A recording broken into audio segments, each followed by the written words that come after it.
Hi friends, welcome to mom's kitchen. ఇప్పుడు Muslim style paya soup ఎలా చేయాలో చూద్దాం.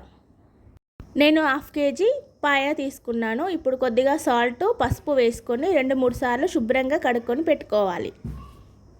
ఇప్పుడు 2 ఉల్లిపాయలు, 2 టమాటాలు ముక్కలుగా కట్ చేసుకొని మిక్సీ జార్లో వేసుకొని పేస్ట్ చేసి పెట్టుకుందాం.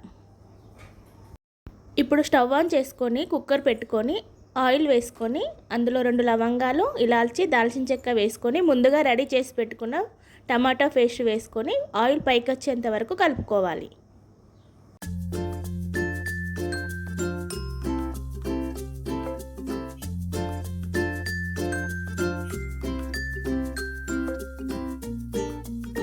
ఒక స్పూన్ అల్లం వెల్లుల్లి పేస్ట్, 1/2 స్పూన్ పసుపు, 1 స్పూన్ ధనియాల పొడి, 1 స్పూన్ కొబ్బరి పొడి వేసుకొని కలుపుకోవాలి. 2 టేబుల్ స్పూన్ల కారం, టేస్ట్కు సరిపడినంత ఉప్పు వేసుకొని కలుపుకోవాలి. మసాలా అడగంటకుండా కొద్దిగా వాటర్ యాడ్ చేసుకోవాలి. పచ్చిమిర్చి మనం ముందుగా కడిగి పెట్టుకున్న పాయ కూడా వేసుకొని ఆ మసాలా అంతా పాయకు పట్టేంత వరకు 2 నిమిషాలు ఉడికించుకోవాలి. 2 గ్లాసుల వాటర్ వేసుకొని ఒకసారి కలుపుకొని కుక్కర్ మూత పెట్టుకొని 3-4 విజిల్స్ వచ్చేంత వరకు ఉడికించుకోవాలి.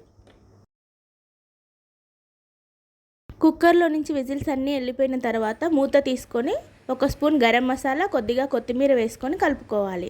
అంతే, ముస్లిం స్టైల్ పాయా సూప్ రెడీ. ఇది రాగి సంగటి, రైస్, చపాతీ, బ్రెడ్ అన్నిట్లోకి చాలా బాగుంటుంది.